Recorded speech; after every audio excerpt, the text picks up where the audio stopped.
ተረጋጉ የቢያባት ምንድነው ይቢ ሰፈልገና እንኳን ቤቴ ድረስ መጣ ምንድነው የቢያባት አባዬ ያውቁኛል እንዴ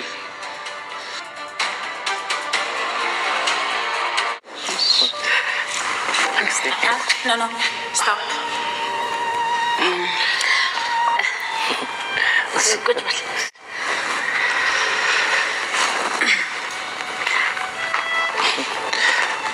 ይቅርታ ባዶ እጃችንን መጣን አይደል? አክስትህ አይደለሁ ስሜ መዳሪሽ ነው። እሺ ይቅርታ እናቴ ጋር ነው ማን ሰላም ጋር ትይጂ ይኸውልሽ አናትሽን ብላ ነው የምታስወጣሽ። አረባክ ግን ኤቢ የምር ጨክና ቤት አመጣችሁ? አዎ ቤት ነው። አባዬ እየጠበቀኝ ብሎት ነው። ኤቢ ሳትተዋወቀው አትሄድም ብሎ ይኸው ቁጭ ብሎ እየጠበቁት ነው። በቃ ናታ እኔ ብቻ ተዋወቀው በእናትህ እሱን ተይውና እባክሽ አሁን ስለኛ ነው። ምን አዲስ ነገር አለ እንዴ? አባዬ ስለኛ ስለአንቺ ጠይቆኝ ነበር። የምርህን ነው ናታ? እና አባዬ ምን አለ? በእናትህ ምን አለ? እምቢ አለ እንዴ? ናታ ምን እያደረክ ነው? በመጨረሻም ልጇ አብጌል ደረጀ ዛሬ የምትወደውን አፍቃሪዋን ወደ ቤቷ ይዛ መታ ቤተሰብ ማስተዋወቋ በጣም ተደስታለች። ግን የፈራችው ነገር ነበረ። ምንድነው የፈራችው ነገር?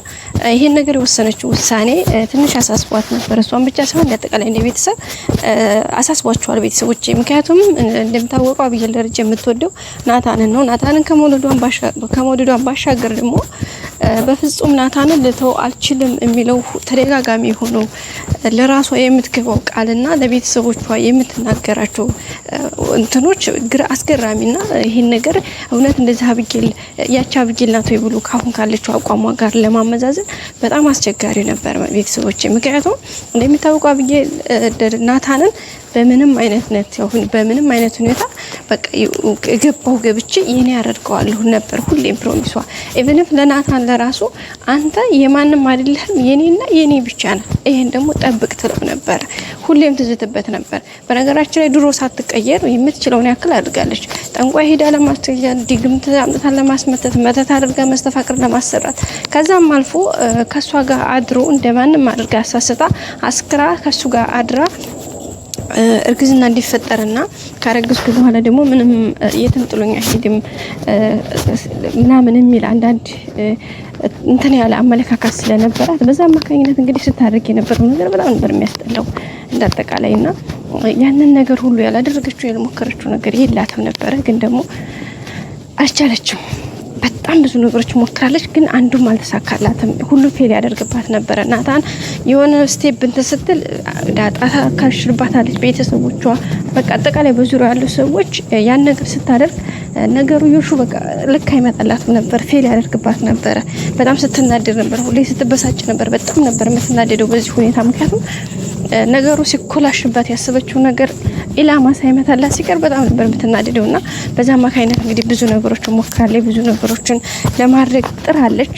በቃ በጣም ነው የሞከረችው እውነት ለመናገር ግን አልተሳካላትም። ያው ሁሉ ሰው በመጨረሻ ሁሉ እንግዲህ እርሜ ለደረጀ በጣም ብዙ የሚባሉ ነገሮችን ሞክራ አለሳካላት ሲላት ደረጀ እንግዲህ በሚገርም ሁኔታ እንደገና ጠፍጥፎ የሰራት አይነት እስከምትመስል ድረስ እንግዲህ የድሮ አብጌልና ያሁኑ አብጌል በጣም ነው የምትለያየው በጣም ማለት ነው ቤተሰቦቻችን። ስለዚህ አሁን በመጨረሻ በጣም ደስ በሚል ሁኔታ የራሷን አፍቃሪን የረጅም ጊዜ አፍቃሪ ነው አሁን ፍቅሩን ተቀብየው ነው በትዳር ልንጣመር በህይወት አንድ ጎጆ ልንጠለል የምርቃኔ ወይም ደግሞ የኮንግራ ያደረግ ጊዜ ቀለበት አስሮልኝ ትዳራችን ልንመሰርት የወደፊቱ ባለቤቴ የልጆች አባት አፍቃሪ ወዳጅ አፍቅር ያመጣሁት ይሄ ነው ብላ እንግዲህ ተመካክረው አምጥተዋለች።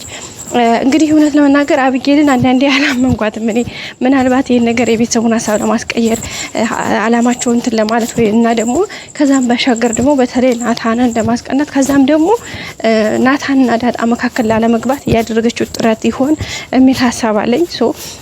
እሷ ግን በዛ መልክ ነው እንግዲህ እንደዛ ማርጋ ይሄን ያክል ጨዋታ ትጫወታለች ብዬ አላስብም። በዛ መልኩ ነው እንግዲህ አምጥታ አስተዋወቀችው።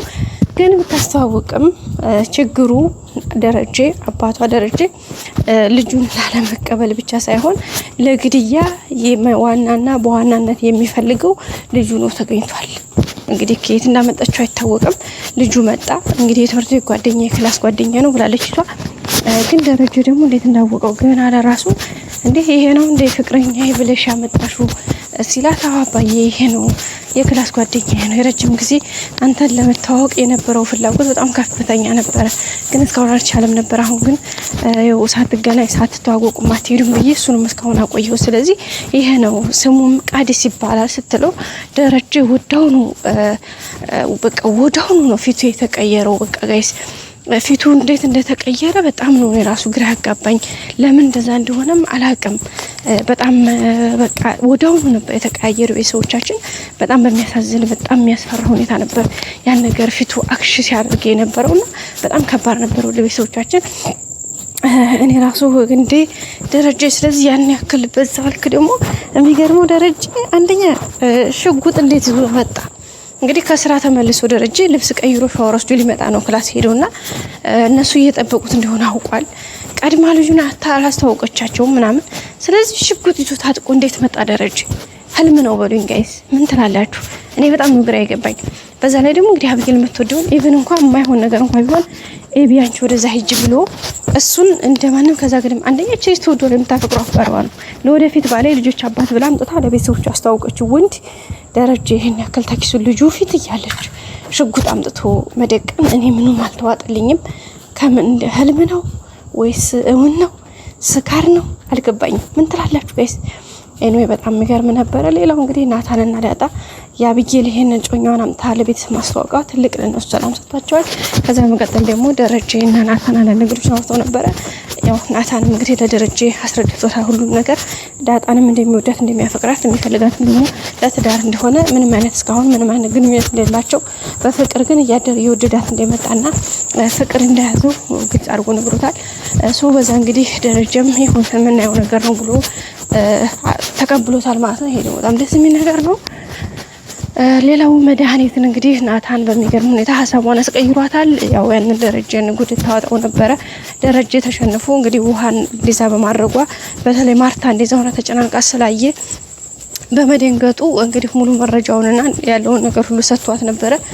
ግን እሱ እንደዛ አድርጎ ቢሰጣትም ዳጣ እንደዛ አድርጎ ቢሰጣትም ናታን መረጃውን ትራሽ ላይ አስቀምጦ ስለነበረ ዲሌት ያደረገው ከፊት ለፊቱ እንጂ ውስጥ ላይ ገብቶ ስላልነበረው ለ30 ቀን ይቆያል ታውቃላችሁ ያንዳችን ስልክ ላይ የሆነን ፋይል ስንዴልተው ውስጥ ላይ መልሶ ይቀመጣል ትራሽ ላይ ይቀመጣል ጋይስ ስለዚህ ትራሽ ላይ ካለ ገብታችሁ እንደገና መመለስ ትችላላችሁና እንደዛ ስለሆነ ትራሽ ላይ ስለተቀመጠ ገብቶ እንግዲህ ከትራሽ መልሶት እሷን መልሶ ቪዲዮና እንግዲህ ለማርታ ተዘጋጂ 1 2 3 እያለ ይበግዩ ቁጥር ባለበት ሰዓት ላይ ናታን ራሱ መጥቶ እንግዲህ ለማንኛውም ብዙ እንደተረመጂ ያረግሻለሽው ነገር ተከክል አይደለም ምክንያቱም ከዚህ በላይ ከርሽ ሌላ አደጋለው ምክንያቱም ደግሞ ቪዲዮ እንዳልጠፋ ነግርሽ ነው ብሎ ነው እንግዲህ አስደነገጣት በጣም ታድርችው እንግዲህ ተመልካች ይሄ ራሱ ከጀርባ ሆኖ አንቺን ይወጋሻል ሰው ይሄ በጣም መጥፎ አደገኛ መርዝ ምናምን እያለች ነበረ ግን ያው ናታን ይሄን ብቻ ነግሯት ነው